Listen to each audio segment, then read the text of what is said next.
Ya, baik. Saya akan melanjutkan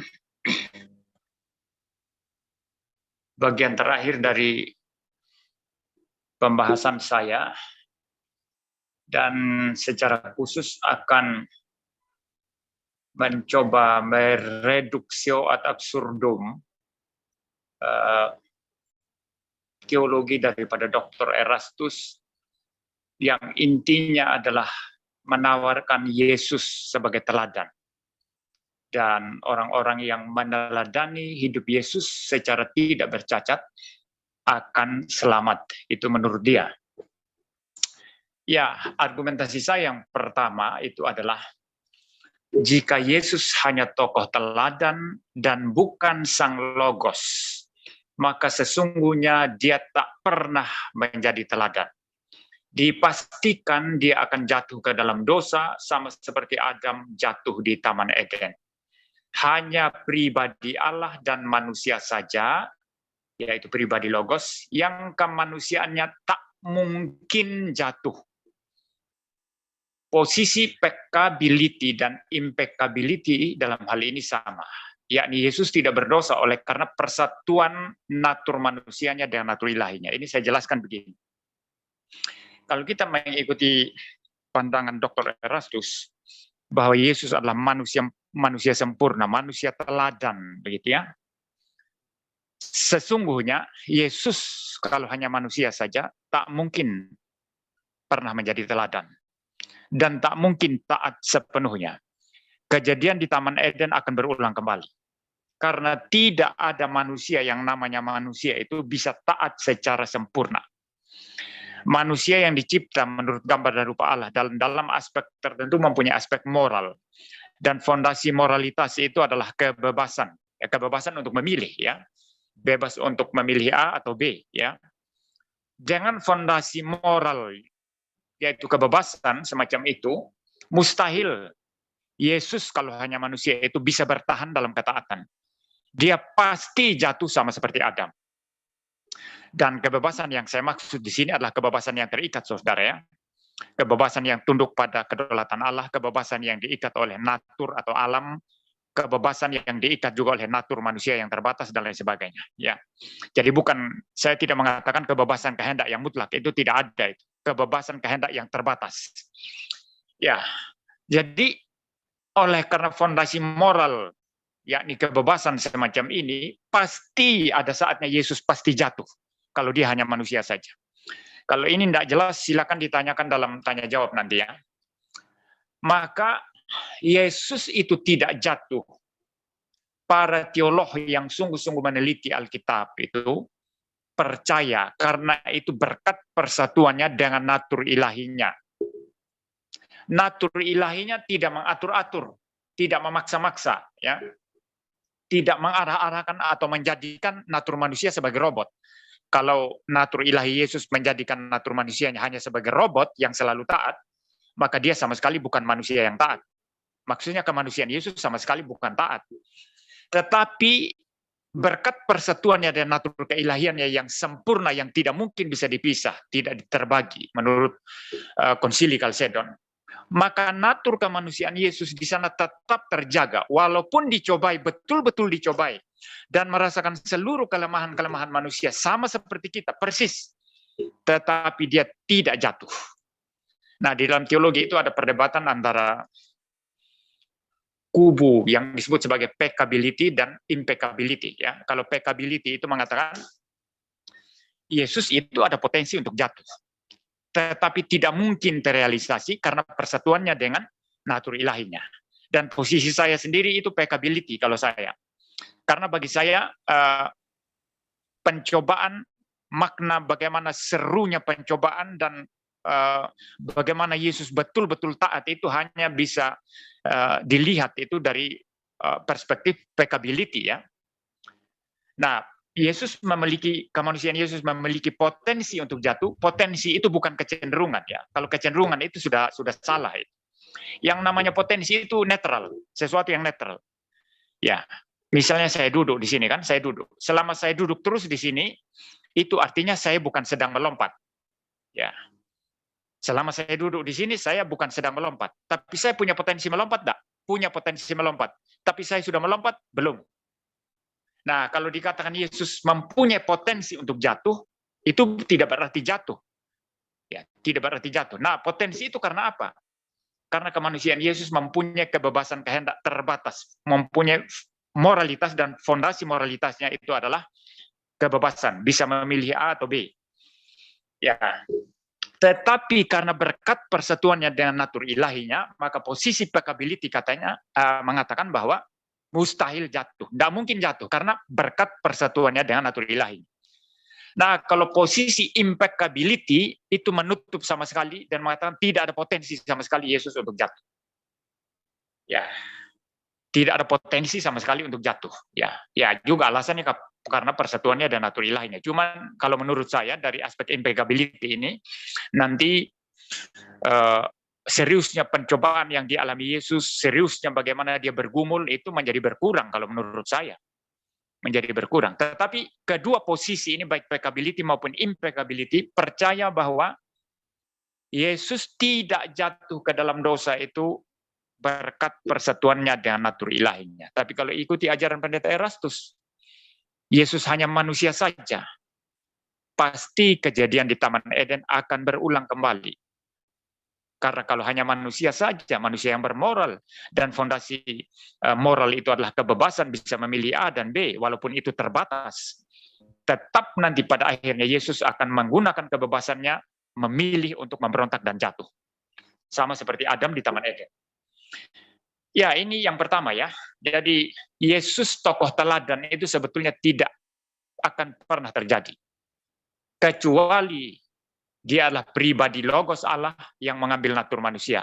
Kemanusiaannya bisa sempurna, tidak berdosa. Walaupun dicobai. Dan betul-betul mengalami pencobaan. Yang berikut sekarang, jika Yesus hanya manusia yang menjadi tokoh teladan, maka dia tak bisa menjadi juru selamat dan pengantara. Karena dia hanya mewakili manusia saja. Dan tak dapat mewakili Allah, oleh karena dia bukan Allah. Di sini dia tak bisa memperdamaikan Allah, melunakkan hati Allah yang murka dengan manusia. Jadi kata-kata Dr. Erastus yang mengatakan Yesus adalah juru selamat sesungguhnya yang melaksanakan keselamatan dari Bapa Yahweh, sama sekali tidak ada artinya di sini. Ya, artinya apa, saudara? Dia tidak bisa jadi juru selamat di sana. Entah dalam pengertian Erastus yang mengatakan Bapa Yahweh juru selamat sejati itu memimpin, menuntun Yesus sampai sukses, lalu diangkat jadi juru selamat. Tetap tidak bisa. Istilah juru selamat tidak bisa disematkan. Ya, kenapa saudara? Karena juru selamat itu yang menjadi pengantara perdamaian antara Allah yang murka kepada dosa-dosa manusia dengan manusia yang sudah berdosa itu harus mewakili kedua pihak. Ya, saudara ingat kembali argumentasi dari William G. Piset tadi ya. Jadi kalau Yesus hanya manusia saja, dia tidak layak jadi juru selamat. Dia tidak layak jadi pengantara. Dia haruslah Allah dan manusia, baru bisa mendamaikan Allah dan manusia. Ini argumentasi yang kedua, saudara. Ya. Jadi dalam konteks ini, maka Yesus itu kalau ikuti pengajaran Dr. Erastus yang bukan Allah, tetapi hanya manusia teladan, itu tak mungkin jadi juru selamat. Ya, saya lanjutkan sekarang poin argumentasi yang berikut.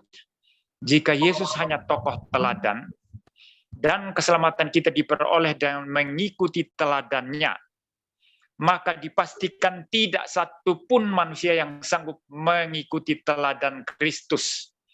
Slogan hidup kudus tak bercacat versi Dr. Erastus Sabdono hanyalah slogan yang kosong, tak ada artinya apa-apa. Ya, maksudnya ini saya jelaskan dulu di bagian yang pertama ini ya.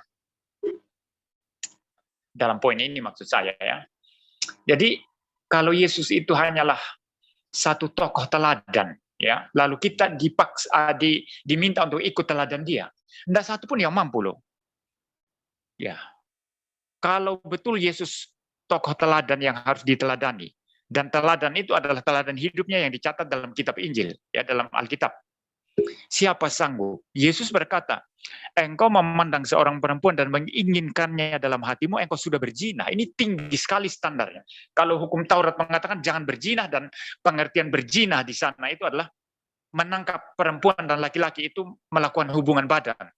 Nah, kalau sudah ketangkap seperti itu, mereka disidang, lalu nanti dilempari batu sampai mati. Tapi Yesus memberikan standar moral sangat tinggi yang Yesus sendiri itu sanggup lakukan. Ketika Yesus berkata, seorang laki-laki yang memandang seorang perempuan dan menginginkannya dalam hatinya, sudah berzina dengan dia dalam hatinya, Yesus tidak lakukan itu. Standarnya begitu tinggi. Nah, siapa manusia berdosa yang kita katakan tadi sudah jatuh dan rusak ke dalam dosa, mampu meneladani hidup Yesus? Itu slogan omong kosong itu. Ya, itu slogan yang tidak ada artinya, ya. Baik, saya lanjut sekarang. Jika Yesus hanyalah tokoh teladan, bahkan untuk hidup suci secara relatif pun kita tidak mampu untuk mengikutinya. Oleh karena tak mungkin kita dihuni oleh Roh Kudus. Nah, ini masih ada kaitannya dengan bagian pertama tadi. Jangankan standar mutlak, hidup suci mutlak sama seperti Yesus, ya, yang kita tak mungkin mampu karena kita orang berdosa. Jangankan itu, hidup suci secara relatif saja. Ya, secara relatif artinya apa? Mungkin tidak sebersih seperti Yesus, tidak, ya. Dalam pikiran kita ada kotoran-kotoran dosanya, motif-motif hati kita ada kotoran-kotoran dosanya, tindakan kita, tetapi secara relatif kita baik, kita hidup baik. Secara relatif seperti itu saja, kita tetap tidak akan mampu.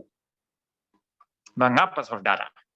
Karena jika Yesus bukanlah pribadi Allah dan manusia, maka dia tak berhak meminta Roh Kudus kepada Bapa untuk diberikan kepada kita. Hanya pribadi Allah, yaitu Logos, yang memiliki hak untuk meminta kepada pribadi Allah, yaitu Bapa, agar manusia boleh diberikan pribadi Allah, Roh Kudus, agar Roh Kudus itu tinggal bersama kita manusia.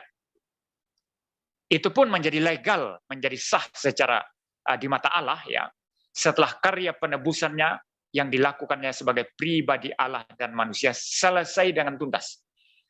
Yesus yang hanya tokoh teladan tak mungkin dapat melakukan semua ini. Maksud saya di sini adalah apa?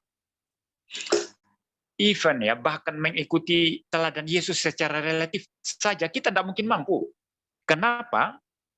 Karena kita tidak mungkin dihuni Roh Kudus. Kalau ikut doktrin Erastus, kita tidak mungkin dihuni Roh Kudus. Walaupun Erastus mengatakan sama seperti Yesus dihuni oleh Logos, dalam pengertian ini Bapa Yahweh, demikian juga kita dihuni oleh Bapa Yahweh, itu tidak ada landasan teologisnya. Tidak ada landasan teologisnya. Ya, kenapa? Yang boleh menjadikan kita dihuni oleh Roh Kudus itu berdasarkan karya kepengantaraan Kristus yang adalah Allah. Karena Yesus adalah Allah dalam kealahannya, pribadi kedua Allah Tritunggal, maka dia berhak meminta kepada Bapa yang adalah Allah pribadi pertama untuk memberikan kepada kita Roh Kudus, yaitu yang adalah Allah pribadi ketiga. Nah, ini baru secara teologis itu benar. Ya, kalau Yesus hanya manusia teladan, dia tidak berhak meminta Roh Kudus. Hanya manusia kok. Ya, yang meminta kepada Allah agar dikirimkan Allah. Ini istilah-istilah yang saudara harus pahami benar, ya. Yang meminta kepada Allah, pribadi Allah, agar dikirimkan pribadi Allah untuk berhuni dalam diri manusia, haruslah pribadi Allah. Ya, ini jelas, ya, saudara, ya. Itu sebabnya saudara lihat logika ini, saudara, ketika kita kaitkan dan kekacauan dalam gerakan karismatik misalnya. Pendeta seperti Benny Hinn itu tiup-tiup orang dari Roh Kudus. Mereka tidak berhak loh. Roh Kudus itu adalah Allah. Yang memberikan Roh Kudus kepada manusia itu adalah Allah sendiri. Karena Yesus adalah Allah, maka dia bisa meniup para murid dengan Roh Kudus. Karena Yesus adalah Allah, maka dia bisa mengutus Roh Kudus. Maka dia bisa membaptis dengan Roh Kudus. Itu sebabnya Yohanes Pembaptis mengatakan, Dia akan membaptis kamu dengan Roh Kudus dan dengan api. Pembaptis dengan Roh Kudus bukan Benny Hinn, bukan Philip Mantova, atau bukan siapa-siapa, bukan pendeta, termasuk bukan saya, bukan saudara. Satu-satunya yang berhak membaptis dengan Roh Kudus hanyalah Yesus, karena Yesus adalah Allah. Nah, ini paralel dengan logik argumentasi yang saya tawarkan di sini. Kalau Yesus itu bukan Allah, dia tidak berhak meminta Roh Kudus untuk berhuni kepada kita. Kalau dia hanya tokoh teladan saja, dia tidak berhak meminta Roh Kudus kepada Bapa untuk tinggal dalam diri kita. Sudah paham argumentasinya ya? Nah, masalahnya sekarang, kalau Roh Kudus tidak berhuni dalam diri kita, karena Roh Kudus ini yang menghidupkan firman Allah, ya, yang tercatat di dalam Alkitab. Kalau Roh Kudus tidak hidup dalam diri kita, bagaimana kita bisa hidup suci? Roh Kuduslah yang menggunakan firman Allah yang hidup, yang membangkitkan hidup suci dalam diri kita. Nah, kalau Yesus hanya tokoh teladan saja, dia tidak berhak meminta Roh Kudus untuk berhuni dalam diri kita, dan kita tidak mungkin dihuni Roh Kudus, dan oleh karenanya tidak mungkin kita hidup suci. Bahkan hidup suci yang relatif saja tidak mungkin. Ya, baik. Lalu kemudian saya katakan itu pun, ya, Roh Kudus diberikan kepada kita setelah Yesus menyelesaikan karya kepengantaraannya. Menjadi pengantara antara Allah dan manusia karena Yesus adalah Allah dan manusia. Tapi kalau tokoh teladan Erastus, bagaimana bisa menyelesaikan karya pengantaraan sampai mati terkutuk di atas kayu salib? Nggak bisa, karena dia hanya pribadi manusia. Ini sangat unintelligible ya, kalau saya menggunakan istilah apologet Cornelius Van Til ya. Ini sangat-sangat unintelligible, sangat-sangat irasional, sangat-sangat tidak dapat dipahami. Ini logika daripada teologi Erastus Sabdono. Ya, yang terakhir sekarang saudara,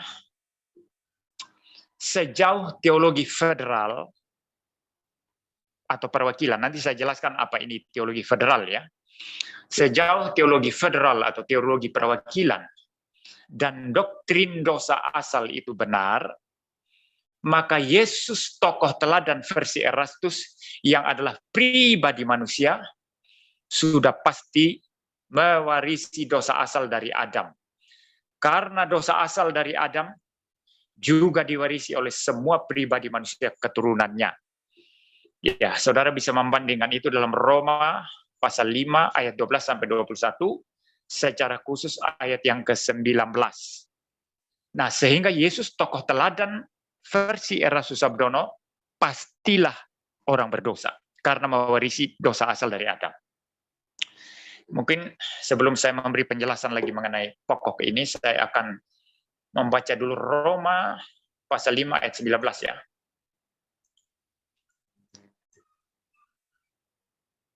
Roma 5 ayat 19.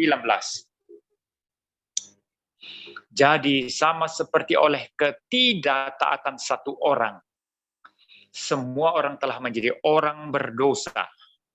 Demikian pula oleh ketaatan satu orang, semua orang menjadi orang benar. Oleh ketidaktaatan satu orang, yaitu Adam di Taman Eden, semua orang menjadi orang berdosa. Ini dosa warisan dari Adam. Demikian pula oleh ketaatan satu orang, yaitu Yesus Kristus, semua orang menjadi orang benar. Kita diperhitungkan benar oleh kebenaran Kristus. Baik, saya akan sedikit menjelaskan sekarang teologi federal ya. Ini biasa diasosiasikan dengan teologi perjanjian reform ya. Teologi perjanjian reform itu saudara itu bukan saja covenant of grace atau perjanjian anugerah, tapi reform juga mengenal yang namanya teologi federal atau covenant of works, perjanjian kerja. Jadi ada perjanjian kerja, ada perjanjian anugerah. Nah, perjanjian kerja ini antara Allah dan Adam di Taman Eden. Ketika Tuhan Allah memberikan perintah, Adam, janganlah engkau memakan buah pengetahuan yang baik dan yang jahat. Sebab pada hari engkau memakannya, pastilah engkau mati. Adam berdiri di situ bukan hanya untuk dirinya sendiri. Dia berdiri untuk semua orang, termasuk untuk Hawa, termasuk untuk seluruh keturunan umat manusia. Kalau Adam jatuh di sini, semua keturunannya ikut jatuh. Kalau Adam taat, semua keturunannya aman dan ikut taat di dalam Adam.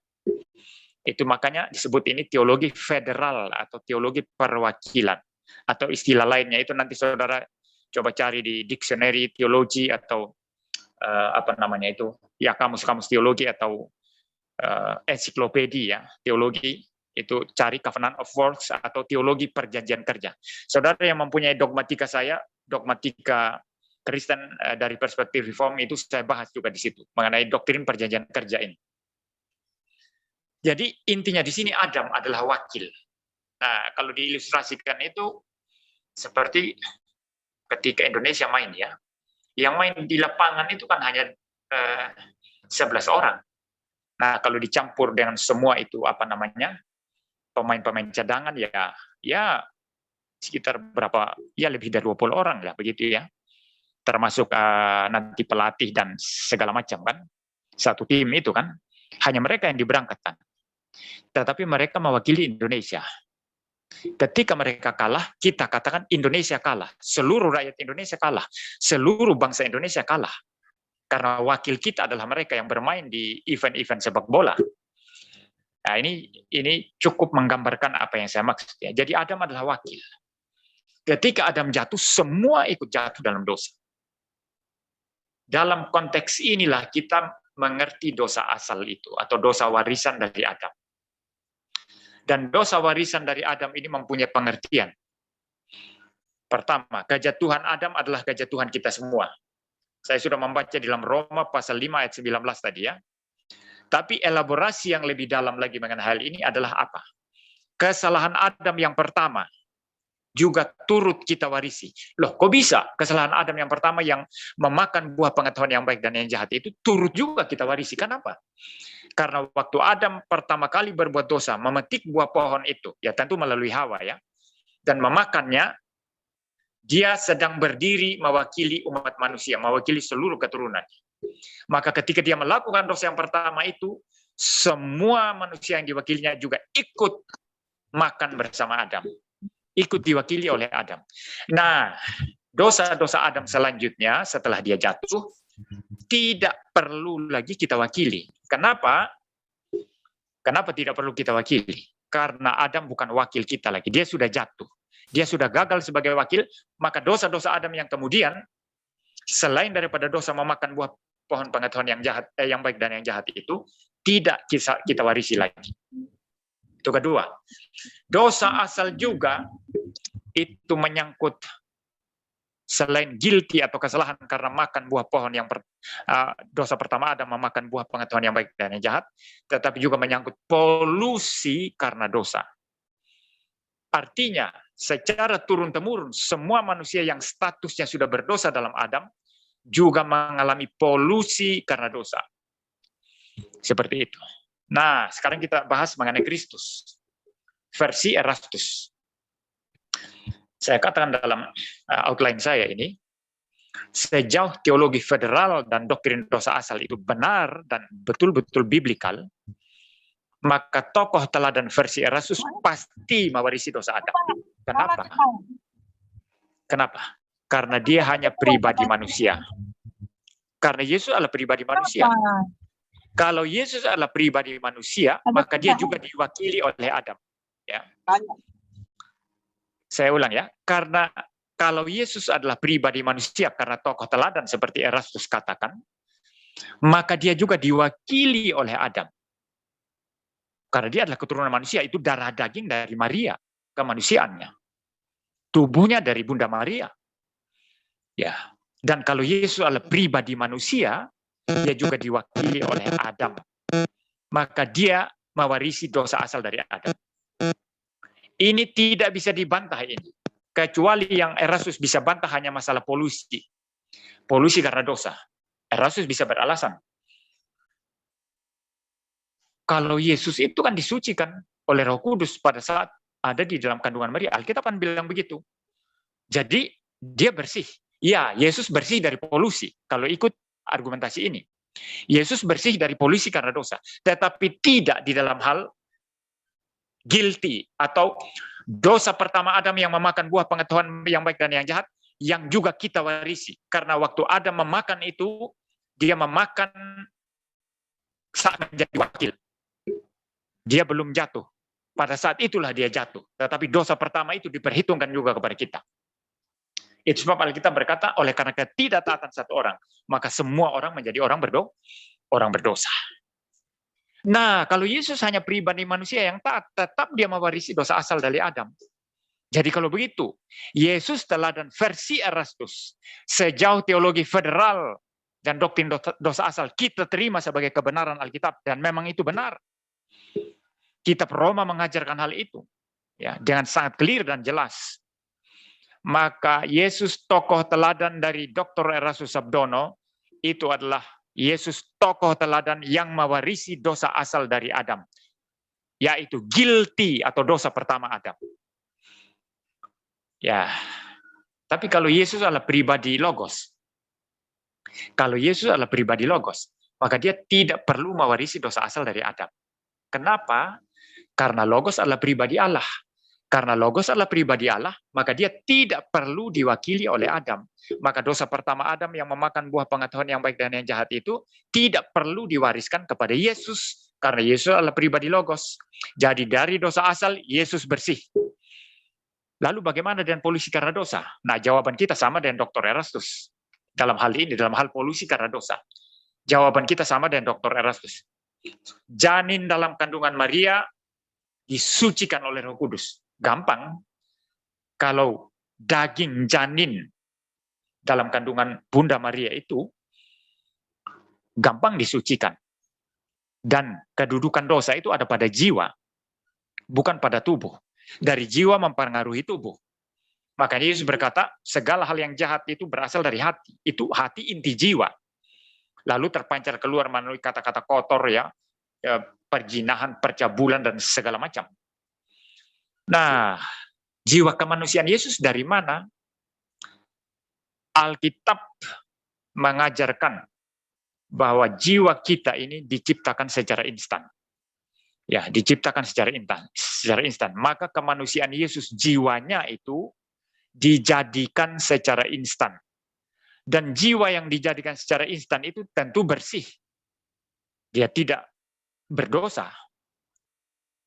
Lalu bersatu dengan janin dalam pembuahan dalam rahim Bunda Maria yang sudah disucikan oleh Roh Kudus.